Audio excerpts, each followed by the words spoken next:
Blog Talk Radio. Welcome to the Nonprofit Coach with Ted Hart, the most listened to internet radio show in the nonprofit sector, dedicated to helping your charity succeed. It's no secret that combining online and offline techniques is the key to modern-day fundraising success, and practical advice is what you need. The Nonprofit Coach with Ted Hart is the perfect landing point to learn from experts around the world who provide advice you can use. Ted Hart is without a doubt one of the foremost nonprofit thought leaders. Also a successful author, his books range from successful online fundraising to the use of social media and how to make your nonprofit green. Guests on the Nonprofit Coach are leaders in their field who share tips and trade secrets for nonprofit management and fundraising success. Ted lectures around the world, but now he's here for you. From the latest in charity news, technology, fundraising, and social networking, Ted and his guests help you and your organization move to greater levels of efficiency and fundraising success. This is a live call-in show. Add your voice by calling 347-324-3080. After the show, you can find all our podcasts at tedhart.com. Click on Radio. Don't forget to dial 347-324-3080. Now, welcome the host of the Nonprofit Coach, Ted Hart. And welcome to this latest edition of the Nonprofit Coach. Thank you so much for joining us today. It is November 12th, 2013. We've got a great show for you today. As the announcer said, this is a live call-in show, so please call in when we have our Page 2 expert today. I also see a number of people over in the chat room. You can join us there. And, folks, you can type out your questions there if you prefer, or you can email me your questions today at tedhart@tedhart.com. As always, here on the Nonprofit Coach, we start with Page 1 News.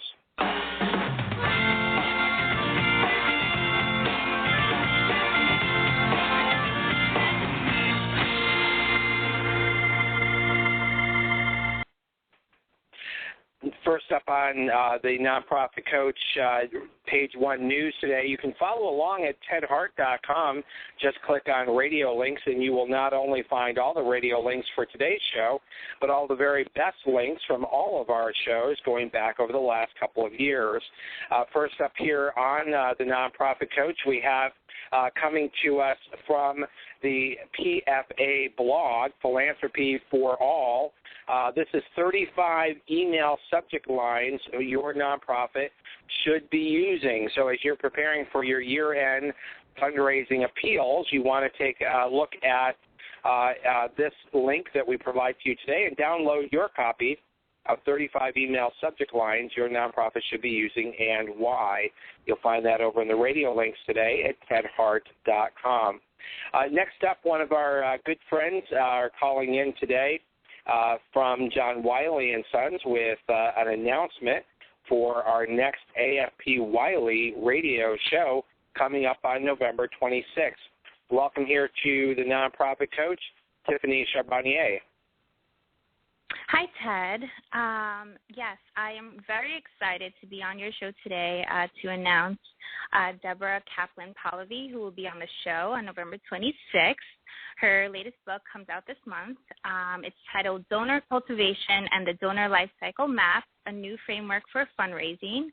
Deborah had started her professional career 30 years ago at Allied Jewish Community Services in Montreal, and she continues to consult, participating in several successful solicitations and training many fundraising professionals on how to succeed in their positions. She's fantastic, and you definitely have to mark your calendars.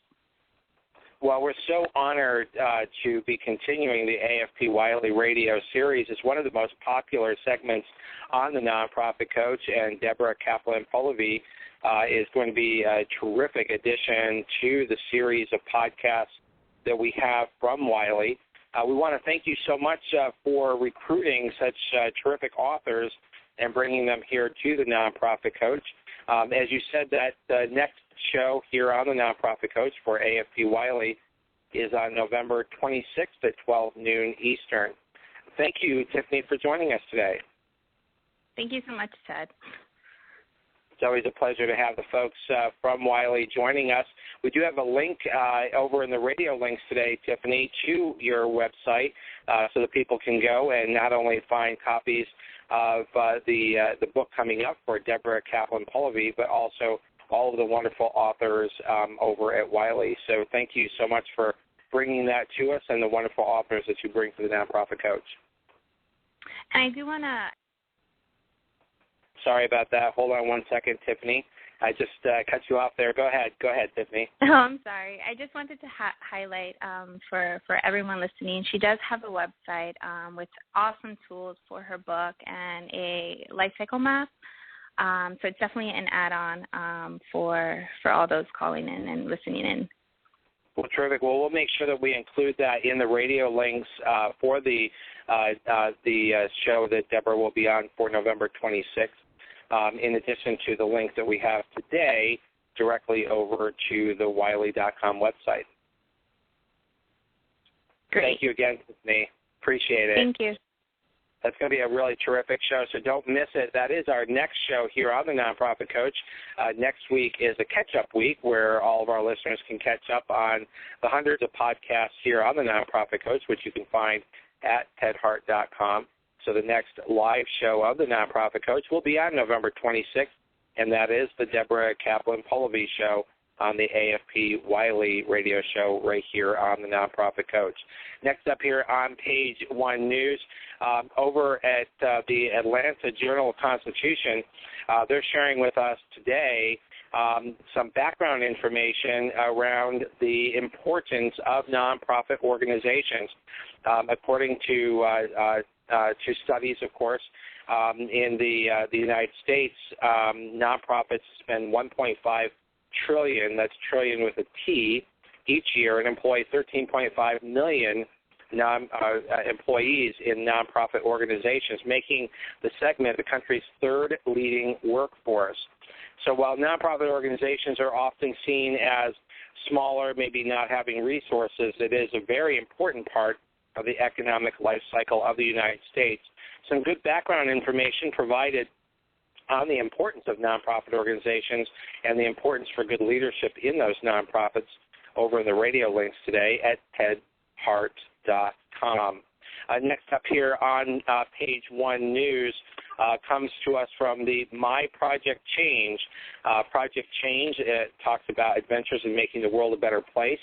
And they're talking today about the power of giving and how volunteering can lead to a healthier, happier, and more fulfilled life. So I think the general gist of this is, we've seen studies of this sort, but this is really good compact information on how volunteering really does make a difference, and to get the benefits of volunteering, to do that on a regular basis.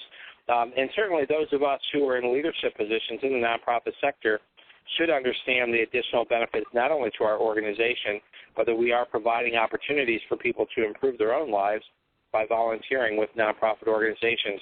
This is really quite a nice laid out article that you really should take a look at and sort of digest when it comes to the overall benefits of people volunteering with your organization, which is not just the hours and the manpower that you may gain for your organization, but also the personal benefits for each of your volunteers. Social media today brings us over here in the Nonprofit Coach radio links today, an infographic on Facebook. 5 years ago, who would have predicted that 140 million, Facebook seems quite quaint today, would grow to an inconceivable 1.15 billion people, and that's billion with a B. Facebook outperformed MySpace in 2008 and has never stopped. Twitter and other fast-growing platforms, Twitter, which just went public in a very successful IPO, are still in second place and still looking to have their place in the marketplace. But this is quite an interesting infographic and information that you have on Facebook. Of course, everybody's always looking, when will Facebook fail? Who will be the next big Facebook? But the integration of Facebook into so many different aspects, and again, the astronomical growth of Facebook is really bounding. So making sure that you are making decisions about the use of Facebook by the numbers and not by the gut is extremely important. And this will provide you some good background. Back in 2008, the largest, most common demographic within Facebook was 18 to 24-year-olds. Now the most common demographic in 2013 are those aged 25 to 34. So the demographics of Facebook are changing as well. Make sure that you check this out over in the radio links today. That's at tedhart.com. This is background information on Facebook. And let's keep in mind the Nonprofit Coach's 6 pillars of success. And while Facebook is important, it is far from the most important thing that nonprofit organizations can do online to be successful today. Just to remind everyone, the number one thing that you can do to be successful online today is to have a well-designed website full of unique content and easy to use by your supporters. Number 2 in the United States is a strong GuideStar strategy, guidestar.org. Talked about that many times here on the Nonprofit Coach, so please check prior podcasts to get yourself up to date on how to successfully maneuver your organization with a GuideStar strategy. And the most important, we believe, here on the Nonprofit Coach for nonprofit organizations, which leads into our Page 2 expert today, is the issue of major donors, and where we believe that LinkedIn provides significant research possibilities for nonprofit organizations, and therefore, because of the high net worth individuals, corporations, and foundations who regularly use LinkedIn, we believe that LinkedIn has more promise for nonprofit fundraisers today than does Facebook. That's not to say that Facebook is not important. It does have a strong position in the marketplace, particularly if you are engaged in special events. So make sure that you're being appropriate in the utilization of your time and resources in putting together your online strategy. With that, we're going to wrap up Page 1 News today and get right on over to our Page 2 expert.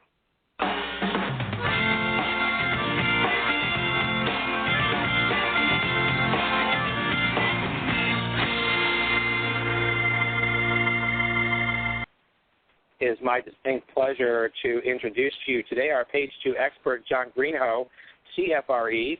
He's a senior fundraising practitioner at Western Michigan University in Kalamazoo, Michigan, who has trained thousands in the art of major gift identification and qualification and raised millions of dollars for both large and small nonprofit organizations. He's the author of the highly acclaimed book, Opening the Door to Major Gifts, Mastering the Discovery Call, and this is going to be a major topic of our discussion today. As all of you are looking to your fiscal year end and looking to make sure that you are maximizing your giving, and then looking, I think even more importantly for our discussions today, positioning your organization for a successful 2014.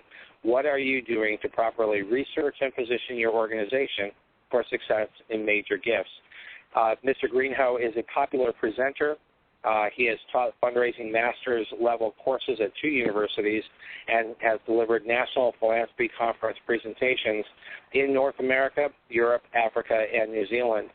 Mr. Greenhoe began his fundraising career as a director of development of the Greater Kalamazoo Area Red Cross, where he initiated comprehensive major gifts and planned giving programs. So his information, background, and expertise are deep-rooted in the experience that Mr. Greenhoe brings today.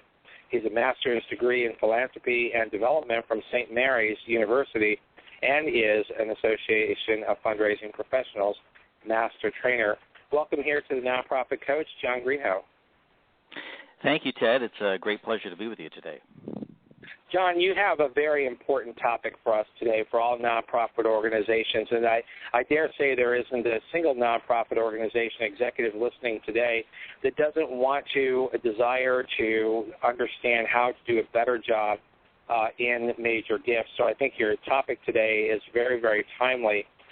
But before we get into that, I want to just give you an opportunity, if there's anything that I missed in the introduction of you in terms of your background or anything that you'd like to start off with about your book before we get into the details of your experience and the expertise that you bring to the show today. No, I think you've been very thorough. I think it's important to recognize that when I write about major gift identification calls, I do try to speak to individuals working for smaller nonprofit organizations and larger ones as well. Obviously, I'm working in higher education now, and that's a larger organization. But I've worked with Red Cross. I've worked with smaller grassroots types organizations. And you're right. They all need expertise in major gifts. So it was a pleasure to write the book and try to share a little bit anyway of some of the things I've learned over the years. Now, John, it seems to me that larger organizations have a bit of a head start because they understood the importance of some of the techniques that you're going to share with us today, that there is really nothing quick and simple about major gifts. It's about a deep-rooted sense of relationships and connecting your donors to the mission of your organization. So why don't we start there? What's the essence of the book that you've written and the importance of that in the sector? Well, probably the biggest thing that really occurs to me is that when I decided to write a book, the major gift discovery call was something that was actually kind of a no-brainer. And the reason is because I've been doing this for a long period of time, a couple of decades. And one of the things that I just recognized is that there's so much information out there on major gift solicitation, which is an incredibly important topic, knowing how to ask for a gift. But what occurred to me is that there are so many individuals and so many organizations that are not even ready to solicit their donors face-to-face. Frankly, they don't even know them yet. They may have very good direct mail and special events opportunities and social media, but where it really is the face-to-face fundraising, because that's really the key to major gifts. And so thinking about that, how do you start to cultivate individuals who you believe might be good major gift prospects, but you just don't know really how to start the conversation? And I think you're right that large organizations are good at that. But I think also that small organizations need to have that expertise, and hopefully the book will help them with that. Well, I just wanted to jump in because I want you to help us break this down, because I once had an executive director tell me that she thought she would be very good at major gift fundraising because she understands that you take people to lunch and they give you checks. So why don't we break that down? Exactly. So it's all about taking people to lunch, or is it? Well, exactly, and I think that's a really good illustration of some observations about the development profession. And you and I know that the understanding of how fundraisers work has actually improved over the years, but there still is a lot of that. And I do believe that I just give you an example. When I was in Johannesburg, South Africa, a few weeks ago, I had a number of individuals who are fundraisers, and actually one who was working for a university there. And he basically said that his executive director expected him to walk into, a luncheon the first time he'd met somebody and ask them for a major gift. So you think about that. What's the realism? What are the expectations, and why are we thinking that way? I mean, I always say to people who approach me with a question like that is to say to their boss, to their executive director, their president, okay, so let's just say that you, the executive director, are the donor prospect, and I'm the major gift officer. So how do you feel about me asking you for a large sum of money the first time I met you as a stranger? Basically, you don't know me, there's no relationship there, and so you have to put yourself in the donor's shoes. And as soon as you do that, I think your understanding will be much more clear. Yeah. So where is that where you start in training, and who exactly do you train? Do you train the development officer? Do you feel that the most important person is the CEO or the executive director? How do you sort of triage that? Because I'm often of the belief that the executive director and CEO is a very powerful part of the major gift team. They absolutely are, and I probably will say that, perhaps I'm a little bit biased towards larger development organizations, but, my philosophy is always that as the fundraiser, which I'm, major gift fundraiser, it's my job to really identify and qualify donors. And if you don't have someone doing that, then absolutely the executive director or the president needs to do that. But what you want to do as a fundraiser is you want to maximize the time of your executive director or your president, your CEO. So what you want to do is you want to make sure that you've got individuals in your quiver who you believe have an interest in eventually making a major investment. And you queue that up, you prepare them, you educate them, you bring them to your organization and talk to them about the work that you're doing, and then you do bring in the executive director and you do bring in the president. So, my bias is that really a lot of that legwork can be done, by someone other than the top person in your organization. But it certainly could work that way too. It's just the way that I've been trained and kind of what I'm used to.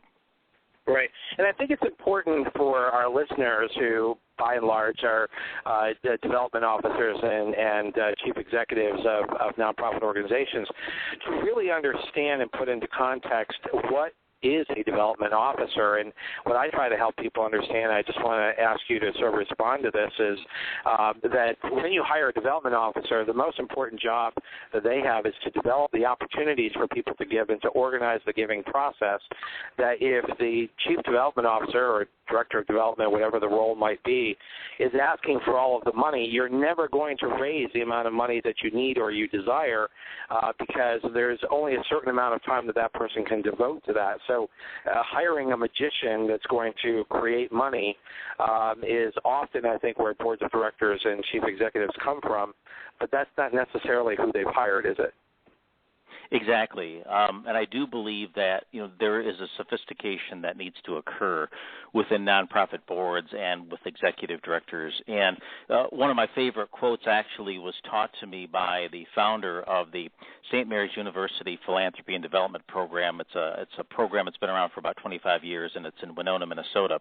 But Tim Burchell, the individual who started the program, said to us on the first day of class, fundraisers must lead while appearing to follow. So what does that mean? That means that the fundraiser is there to do the legwork. They're there to put the president, the CEO, in the right position to hopefully ask for a gift, hopefully a significant gift. And we know that many donors that we work with, they don't want to be asked by the development officer. They want to be asked by the head person in the organization. And there are donors that I work with that, it wouldn't make any sense for me to ask them for a gift. Our dean of our college needs to ask them for a gift, or our president needs to ask them for a gift, because I don't have the title. I'm not the person, who really is sort of solely, assigned to, really leading the institution and talking about their mission. So, yeah, development is really important because it does really prepare the process. It systematizes it. And it also, one way to look at it for executive directors is that I really say this with all sincerity, my job is to make my dean, my president, my vice president look good. I mean, I'm the behind-the-scenes person. I'm helping that process to be organized and for the individual to be ready to make a gift. And then there's an opportunity to really, talk about the very, the essence of what we do in higher education or for grassroots organization, whatever it might be. But I do think there is that piece of it. It's a highly, refined educational process, and it's important, but we all just need to keep working on it, basically. And is that pretty universal, do you think, among nonprofit organizations in helping them understand where major gift fundraising fits within an overall fundraising program? Because it does seem that there is sort of a general sense that maybe all fundraising is the same. Yeah, I mean, I understand what you're saying, and I do believe that some organizations really do need to have more education on really what fundraising takes, and I do believe that there's a lot of work that needs to be done very much on the ground level with annual giving, with events, with engagement, and sometimes that gets undervalued. So you do have to have that annual giving program. You do have to have that feeder system for major gifts. But where that major gift officer is, what they are doing is they are taking advantage of opportunities that are there that are presented by people who give you $100 or $500 or even $1,000 to the mail. I mean, when you're doing that, individuals are basically giving money to your organization, really using, the least personalized form of communication, through the mail would be an example of that. So you think about that, and it stands to reason that these individuals might be likely to give you much more money if you were to build a personal relationship with them. And so, again, that's all part of the process, and, I speak with boards of directors all the time about this and different executive directors, and, you can tell when the light kind of goes on, it's the aha moment, but I don't believe that everybody understands that immediately, so there's an educational process that always has to occur. And within that education process, what are some of the common themes that get you to that aha moment? Because I imagine that we have a number of listeners today that do not have boards of directors who quite understand the process. Yeah, I think that really what you need to do is you need to think about, what you can do over the life cycle of your organization. And that, it includes things like, why do you do a prospect or acquisition mailing to your donors or to prospective donors when you know you're going to lose money on the process? You know that when you send out a letter to individuals who haven't given to your organization before, you're trying to bring in new people, that typically you're going to lose money on that. But it's all about the life cycle of the donor. It's all about when you bring a donor to your organization, how are you going to treat them? And Major Gifts has a huge process in that because we know that we have to talk to the donor, we have to find out what they're interested in, we have to cultivate them, bring them to our organization, invite them to meet individuals who are involved in program staff or beneficiaries or whatever the situation is, and it's all a process. And there is no magic number as far as how many times you need to go see a prospective donor before you ask them for a gift and that they make a gift. But I do think that it's understanding the life cycle of the donor, what it takes to really retain your donor. I mean, there's such a big, dialogue in philanthropy right now about donor retention and how terrible it is. But I do think that major donor work really helps you with your retention, because if you have someone who gives your organization, $100 and basically you send them your basic, form thank you letter, and that's all they get back, there's a lot of people that don't give again. And the reason that they don't give again is because they believe or they sense that their gift is not important to the nonprofit organization. So what's a better way to show that it's important than to go see them, to go visit with them, to talk with them, ask them what's important to them. And so, again, that's just another sort of, a little sliver of how that all works, and that, but it's an ongoing, never-ending educational process, but it's a fun process too. Right. So what is a major gift? Well, a major gift is anything that your organization believes is a significant gift to your organization. So it could be $1,000, it could be $100, it could be $10,000. But it really is something that you need to decide within your organization as to what is a significant, amount of money coming to your organization. So let's just say at Western Michigan University, to be a member of the President's Society is $2,500 a year, and there are also, lifetime giving amounts and things like that. But that is an amount that we've come up with over the years as to, what's a percentage of your, how many people give to your organization and what's, like a top percentage. You have to take a look at it from that perspective. But it's really about your organization, where you are in your process of building a major gift program, and that really will tell you, at what level do you want to, honor someone, annually for a gift? Is it $1,000? You have to decide that, how many people can you really realistically take care of. That's a good piece too. If you don't have enough people out there working with donors, then it's hard to say that half of our gifts coming to our organization are major gifts, because you're never going to get to them. So I think you understand what I'm trying to say. Yeah, no, I do, and I want to make sure that our listeners understand that as well. So it's specific to your book. Why did you choose discovery calls as the sort of the centerpiece of your book, Major Gifts? There are many aspects to it. What is specific about the discovery call that is significant? Mm-hmm. Yeah.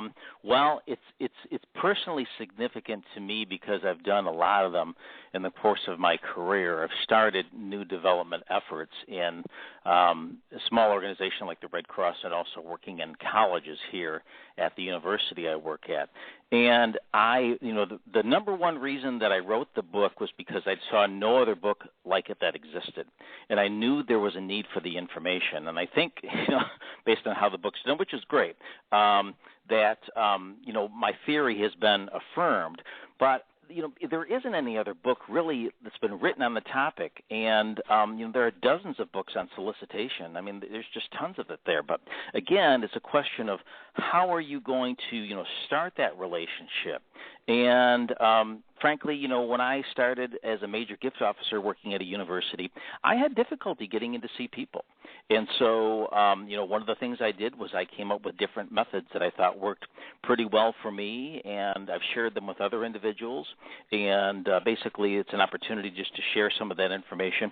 But I also say that, my way is one way. It's not the only way, but it's worked for me. So, but it's harder than the solicitation. Getting in to see someone for the first time is not always an easy thing. And so, it's a short book. You can pick it up and read it in a couple hours. And, I think by the time that you're done, you're going to have some ideas about, how you're going to start to see people that you want to build a relationship with. So I think that makes sense. That's great.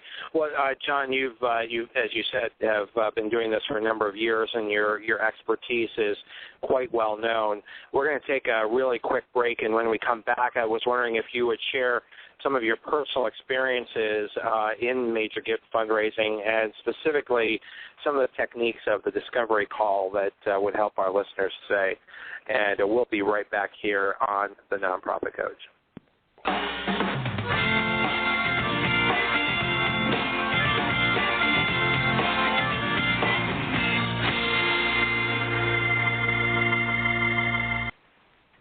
Grab a pen. We just want to make sure that you've got your calendar up to date here on the live shows of the Nonprofit Coach. Next week, November 19th, 2013, is a catch-up week. This is your opportunity to go to tedhart.com and to catch up on prior podcasts. We'll then be back live here on the Nonprofit Coach on November 26th. As we mentioned earlier during Page 1 News, that is AFP Wiley Week here on the Nonprofit Coach, and Deborah Kaplan-Polivy is going to be here with the donor life cycle map. Looking ahead, I do want to make sure that you've got the red letter day each year. We end our calendar year and go into our holiday hiatus with Kay Sprinkle Grace. And Kay Sprinkle Grace will be back for our holiday show on December 17th. She will be giving you tips and insights into making sure that 2014 is as successful as it possibly can be for your nonprofit organization.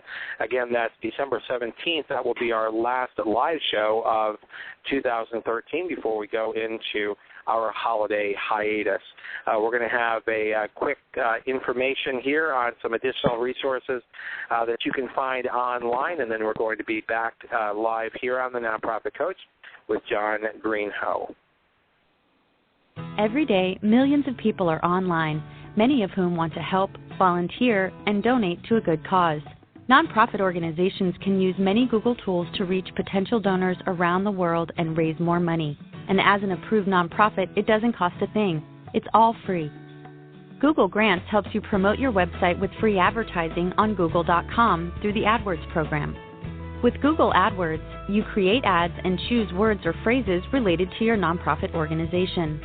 When people search on Google using one of your phrases, your ad will appear next to the Google search results under the Sponsored Links section. AdWords allows you to target certain geographic areas, dates, and times of day for your ads to appear. YouTube for Nonprofits is another tool that can boost donations to your organization. The program offers a number of perks that get your message out there and drive viewers to take action and donate. You can list your organization on YouTube's nonprofit channel and add call-to-action overlays on your videos to drive viewers to donate. Need help analyzing your website traffic and marketing effectiveness? Google Analytics is a free tool that will give you rich insight and help you increase the number of people that visit and donate to your site. Google Analytics can be invaluable to many people in your organization, such as development directors, marketing staff, and your web team. There are many other tools that can help you reach more donors and raise funds, like Google Checkout, where you can process credit card donations with no transaction fee, Google Sites to create a free website, and Website Optimizer, where you can figure out the best landing pages to turn site visitors into donors. To get started, apply for Google for Nonprofits today.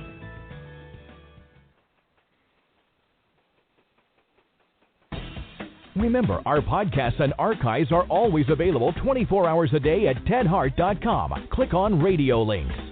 If you're listening live today, the phone lines are open. Call in and ask a question by dialing 347-324-3080. Now, back to the Nonprofit Coach with Ted Hart.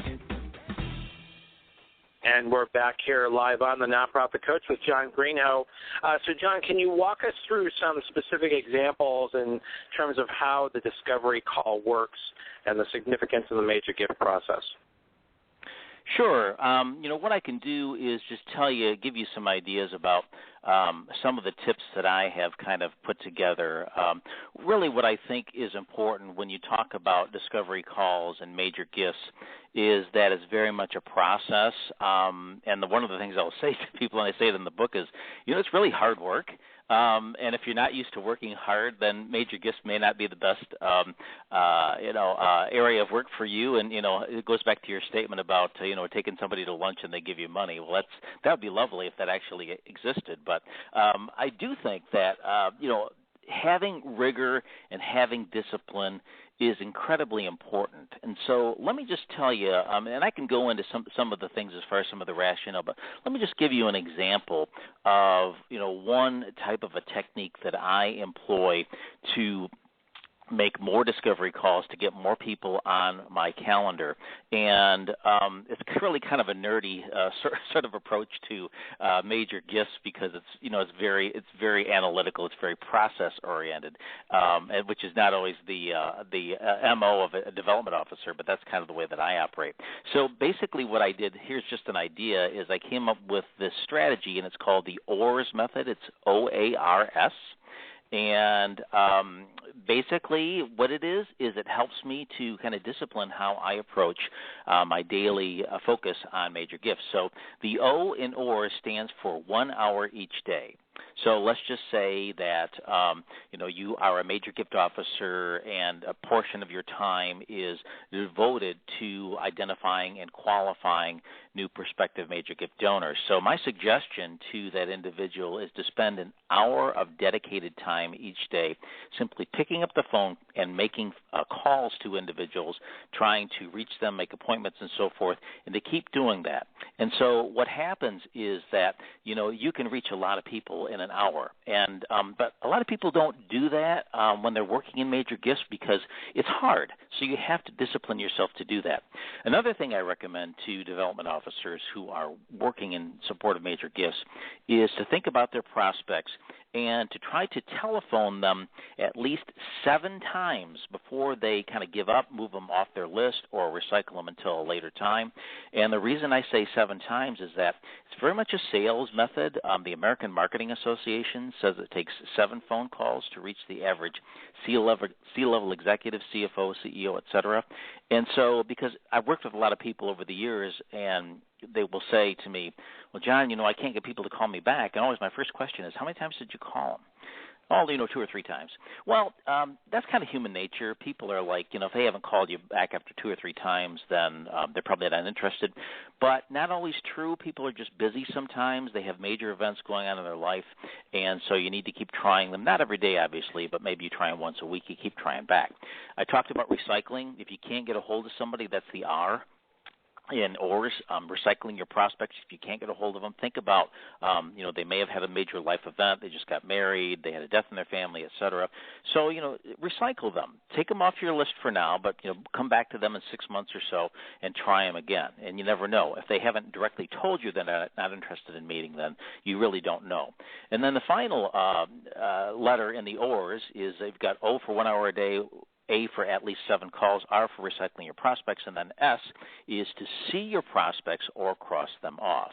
Sounds kind of like a very simple idea, but it's very much a numbers game. You've got to see people. You've got to go out and see people. If you can't see them, cross them off. If you see them, you qualify them, you ask them some questions, and you figure out they're not a good major gift prospect, you cross them off your list again. So that's sort of like a little crash course of one of the methods that I use in my book, and there are lots of other ones, but that kind of gives you a taste of how I do some of what I do. Well, I think ORS is a terrific way for people to remind themselves that it is a process. And one of the things that I thought was particularly terrific about what you said is, to make sure, are you calling at least 7 times before sort of moving on or putting them sort of in the recycle bin. And I always remind people that, because I know major gift officers who, almost sort of take it personally, like, well, I called a couple of times, they don't call me back, sort of, they're being rude, or they're not, being very kind and not calling back. And I always try to remind people that it's really not their job to call you back, it's your job to reach them. So the fact that they're really busy and that they've got a lot of things going on, you're not top of mind. And when they're triaging their day, deciding, who can they find time to call back or not, you're probably not going to fall to the top of that list. So calling back and making yourself available, making yourself present, becomes a little bit of a favor to them, and understanding that someone who's likely to be a major gift donor, first of all, you're not the only one asking, and so not that you're being a pest or overly persistent, but you're making yourself available. Absolutely, you are. You have to. It's your responsibility. And there's even dialogue within the profession about what do you do as far as the responsibility of having someone call you back. And there are people in sales that say don't even need to leave your number because you need to take control of the process. Well, I think that's just stupid, frankly. But because I think that you need to let people opt into the process. But you can make sure that when you do call them, you leave a message, you have energy in your voice, you leave the number, and then you make sure that when you're doing this on a continuing basis that you're going to pick up the phone if they do call them back. I mean, the worst thing you can do is make all this outreach and they try to call you and they can't get through. So you've got to be, leave your cell phone number, do that, and then call them back. It's not their responsibility to call you back, but if they want to do it, let them have the opportunity to do that and let them be successful in reaching you. So I think you're absolutely right, Ted. I think that it is your responsibility. You have to let people in the process take ownership if they want to, but it's definitely your responsibility as the fundraiser to make the call and get the appointment, and then to go and eventually ask for the gift. Right, and to make yourself available to them. And as you said, the sort of the debate of if you leave the phone number or not, I'm in your camp. I think it's rude not to do that, but to also make sure that you're keeping things very positive. You are having open-ended dialogue as opposed to, sort of almost like call me or don't call me kind of thing, because, anyone that you're going to ultimately ask that kind of major gift sum, these are not stupid people. They've been asked before, and in a lot of ways, and I think this is where your book becomes so valuable to my listeners, is because you are being judged against all the others who have made asks in the past. And some have done it really, really well, and they have been very respectful, and the donor has felt really good about that process, and others have really screwed it up. So where do you fall in that spectrum? Are you doing it well, or are you just being quick about it? Absolutely. I think that that's true, and you have to prove to your prospect that you're worthy of their time. You have to be, one of the mantras that I use in my book, and I talk about it, is casual but purposeful. You need to make sure that you're approaching your prospective donors in a relaxed way, but at the same time, they should never sense that you're somehow wasting their time. So there has to be a point to your contact. There has to be a strategy. There has to be an expectation that you're leaving in the donor's mind that there's a logical next step. That's the worst thing that can happen is the donor kind of like, what's this person want? And so you're taking them along a journey. You're exploring their interests. You're hoping to help them to do something that they might already, want to do, but they don't realize it. They don't have time to think about, their giving opportunities and their philanthropy. So, you're sort of like, you're kind of like a philanthropy Sherpa, sort of. You're guiding them along. And it sounds kind of funny, but, that's really how I think of myself is I'm just there to assist them. I'm not going to present anything that they really don't want to do. I'm just going to give them some ideas that I think that they will really like. And people are busy. They don't have time to, really examine their philanthropy as much as they want to. Because I think a lot of people, when you do it well and people recognize that, they thank you for helping them make a gift, which sounds, almost crazy, but it happens all the time. I'm sure you've experienced it too. Well, sure, and hopefully they are going to say thank you because it was such a pleasurable experience, because if it wasn't, you can be assured they won't do it again. It was a painful process to make a gift. But I do think that in this regard, you are a bit of a guide, because I think most people who are in development come to the understanding that you're really not going to talk someone into doing something they don't want to do. Because this is their volunteer money. They don't owe this money. They don't have to actually give it away to anyone. So you really have to take on that role of guide and advisor, almost counselor, in helping them understand what is it that they would like to accomplish and why is your organization, this giving opportunity, an answer to what they're looking for. Exactly. And so a lot of that has to do with building a great rapport, and it also has to do with building a level of trust with your prospective donor. I talk about some other things in the book that sound really sort of nitpicky, but they're not. I'll just give you an example of, I go to see somebody, I call them, they're extremely busy, and finally they say, John, I can give you half an hour. And so I'm going to write that down. I'm going to say, absolutely, that's not a problem. So I go to see them and I conduct my visit. And at 30 minutes, I look at my watch and say, thank you very much, Mr. Jones. It's been a pleasure. And, hopefully we can get together again. And usually the answer on the other end is, oh, no, I've got more time. But you've got to show yourself as trustworthy. You've got to make sure that when people tell you something that you're going to honor it. And I say this in the book, and it sounds kind of funny, but on the first visit, what's more important, you or your organization? Frankly, on the first visit, you're more important because it's a personal relationship. It's face-to-face. Eventually, it's the organization that's really the important thing on what you're trying to do and what they're trying to, help change because of their gift. But if they don't trust you, if they don't like you, then you're not going to be successful. So you've got to build that rapport, and you've got to be able to show your donors that, that when you say something, you're going to follow through on it. And you mentioned this earlier. They've had experiences with other people who haven't followed through. Well, if you follow through, if you do what you say you're going to do, maybe even a little bit more than you say you're going to do, you will stand out. Exactly.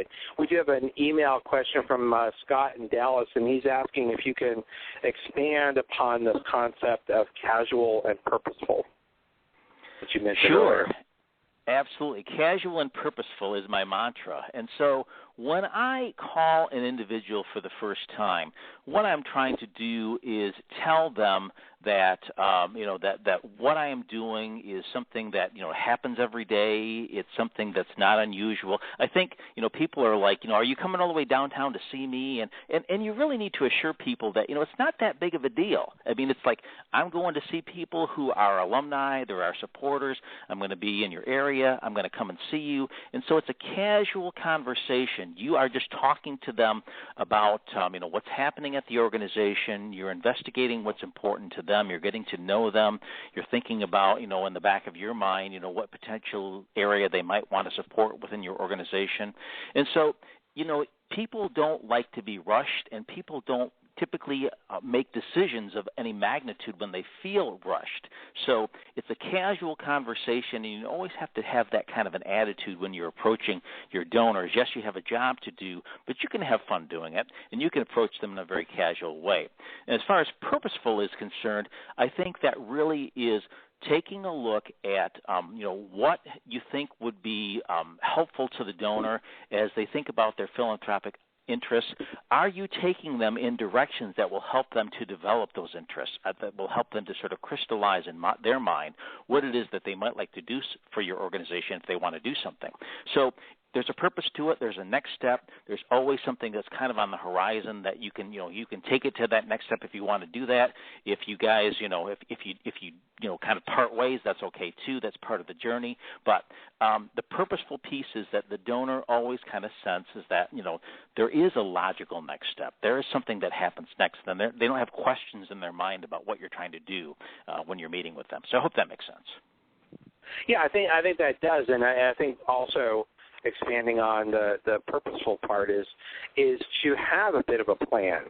Not to say that you're scripting every moment for the donor, but what is your plan? What is the journey? Are they coming in for a visit? Are you going to visit with them? Is there a report that you're sending to them? And in terms of how are you enhancing and building this relationship, showing and proving to the donor that you understand that this is partly about a relationship. This isn't just about their checkbook. This isn't just about how much they're going to give or not going to give. Because, again, I always try to remind people that, by and large, these people that have the wealth or the wherewithal to be able to even consider making the kind of gift that you're hoping that they'll make, these are not stupid people. So it's not about the act of ambush where you're sneaking up on them and suddenly springing on them the major gift. They get it, they understand it, and they're going to respect more if you're bringing them along in that journey and giving them time to learn and make up their own mind what they would like to do than, as you said, to just make too quick of an ask.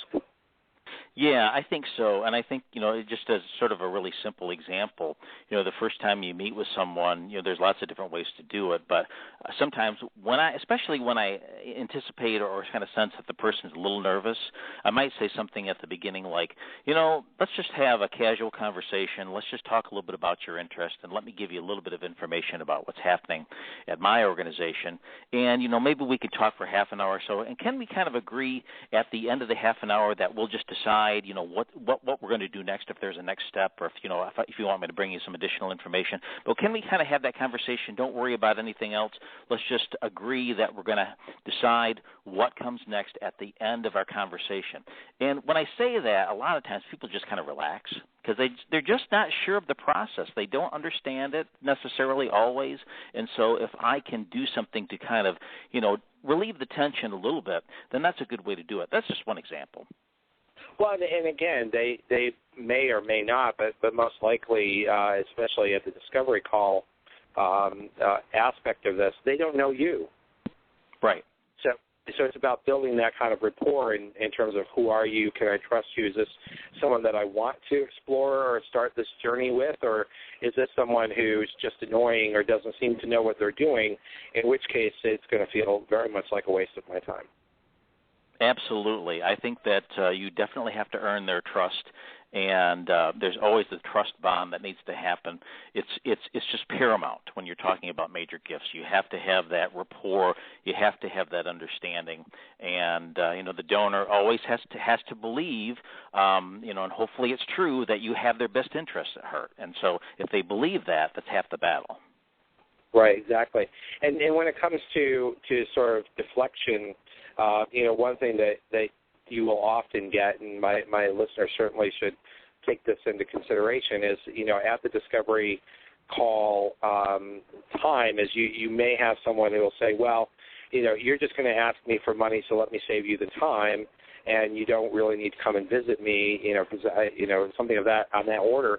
And what I'll return, on that is to say, well, certainly we hope that when the time is right, you might consider giving us a contribution, but I would never consider even asking until you know us much better and you've had an opportunity to learn more about what it is that we do, and sort of change the focus of if you're just going to come and ask me for money, let me just kind of stop you right there.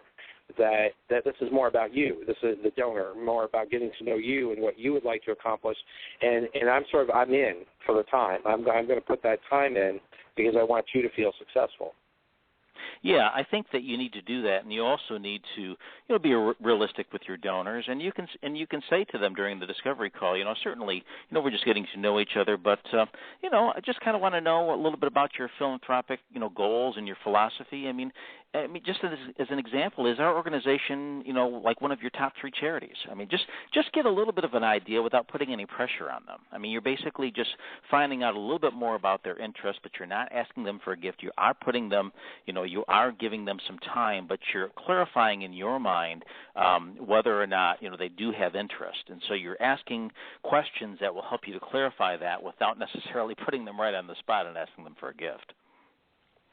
Amy in San Francisco just sent an email asking how all of this relates to building your organization's pipeline. Oh, wow. What a great question. I love to talk. I actually do a couple of different sessions on pipelines, and it's a fantastic way to build your pipeline, because when you think about, major gifts and you think about discovery calls, it is all about getting new individuals into your pipeline, into your system. And so, and people ask me all the time, what's a good batting average for discovery calls, which really there is none. But, if someone pinned me to the wall and said, okay, well, give me some numbers. Okay, well, let's just throw some numbers out. Okay, so you've got 100 individuals who are on your list who haven't been properly qualified. You believe they might have an interest, and you try to go see all of them and say maybe you might get in to see half of them. Okay, so there's 50 people on your list now. So you go see those 50 people, and 6 months later, I can guarantee you that you're going to have probably no more than 25 people on your list. So when you talk about the pipeline, what's going to happen is that you've got to keep seeing the people. You've got to keep seeing new people. And so those 25 people are going to be in your pipeline, but they're not going to be there unless you go, try to see the 100 people to start with. So you've got to have a sales purpose and a sales orientation and part of your fundraising, and that is going out to see people, qualifying them, crossing them off, and moving them forward, and that's all part of the pipeline. And some people are going to drop off your pipeline, so you've got to continue to feed those individuals in. But there's a lot of activity at the beginning part that you've got to devote to that, and that will pay off for your pipeline. And they're going to have people, who are going to make major gifts, and they're be some people who probably will come in lower than what you're thinking, and there's some people who really won't give, anywhere near the level you're talking about. But the pipeline, the crucial thing is that you're continuing to see people, you're qualifying them, you're figuring out ones who have the potential for a major gift. And if you keep doing that, you're going to be successful. It's the organizations that don't focus on getting people into the pipeline. Those are the ones who have trouble. They don't have the major gifts because they don't have the people. They're not there. Right, and you've got to have a balance of prospects to renewals, because you can't become complacent and just assuming that everyone's going to renew or upgrade their giving. You've got to have that prospect base. Absolutely. You have to spend time on your renewals. You have to spend time on stewardship. You have to do all those different types of things. And one of the things I just think is really important to remember about identification calls, and this is the reason it's so important, is that I think if you do identification calls correctly and do them well, you're going to shorten the cultivation time and also shorten the stewardship time. What happens when you don't identify someone well or correctly is you have questions in your mind about the individuals as your organization. And when you have questions about them, the cultivation is going to take longer because you really haven't agreed with the process with the prospect about what you're going to do. So you're trying to find out early in the relationship, what their potential, what their potential wishes might be or what their potential actions might be. You're trying to clarify that. You're asking clarifying questions during your discovery call, and there are lists of questions in the book. But the whole point is that if you do ID calls well, you will raise more money because you're going to have more clarity about the entire major gift process. Right, and so the qualifying of people in terms of their capacity to give, but also their interest in potentially giving, really shortens that process as well. Well, John, I feel like we could spend hours and hours talking about this because you're such a well of information and the expertise that you bring. Your wonderful book, which is part of the In the Trenches series, is available over on Amazon. It's called Opening the Door to Major Gifts. Mastering the Discovery Call. We're in our final minute here, John, so how can my listeners reach you? Well, I think probably the best way is to, if you'd like more information on the book, and you can also reach me through that, is just to go to my website, which is just about.me/John Greenhoe, JohnGreenhoe. And in addition to information on the book, there's my blog, and there's some other resource information that will help you to think about how to conduct identification calls for your organization. So lots of information on there about, how I got started and some of the techniques that I use. And so I just suggest if you want to check it out, about.me/John Greenhoe. That's a great way to get connected. Well, John Greenhoe, thank you so much for being my guest today here on the Nonprofit Coach. Thank you, Ted. You've been listening to the Nonprofit Coach Radio Show with Ted Hart. Tell all your friends to check out our production schedule and download our iPod and iPad-friendly podcast at tedhart.com. Thanks for listening to the Nonprofit Coach.